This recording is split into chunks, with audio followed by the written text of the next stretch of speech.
Story of two knights and one man. ഒരു ധനികന് ധാരാളം കുതിരകൾ ഉണ്ടായിരുന്നു. ഒരു ദിവസം ഈ കുതിരകളെ കാണാൻ ഒരാൾ വന്നു. അതിൽ ഒരു മിടുക്കൻ കുതിരയുടെ കാലിൽ ഒരു തടി കഷണം കെട്ടി വച്ചിരിക്കുന്നത് അയാൾ കണ്ടു. അയാൾ ചോദിച്ചു, എന്തിനാണ് ഈ കുതിരയുടെ സ്വാതന്ത്ര്യവും നിങ്ങൾ തടഞ്ഞത്? അദ്ദേഹം പറഞ്ഞു, ഇവൻ വെളിച്ചാടി അപകടം പറ്റി. അതിനുശേഷം ഇവനെ ഞാൻ നിയന്ത്രിക്കുകയാണ്.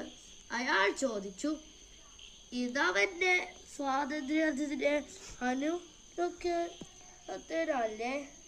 ഇവൻ കാലോടി കിടന്നപ്പോൾ എന്ത് സ്വാതന്ത്ര്യമാണ് കിട്ടിയത്? ഗുണപാഠം. സ്വയം നിയന്ത്രിക്കാനും സ്വന്തമായി തീരുമാനങ്ങളെ എടുക്കാനും കഴിയുന്ന അതുവരെ പുറത്തു നിന്നുള്ള നിയന്ത്രണവും പരിശീലനവും എല്ലാവർക്കും ആവശ്യമാണ്.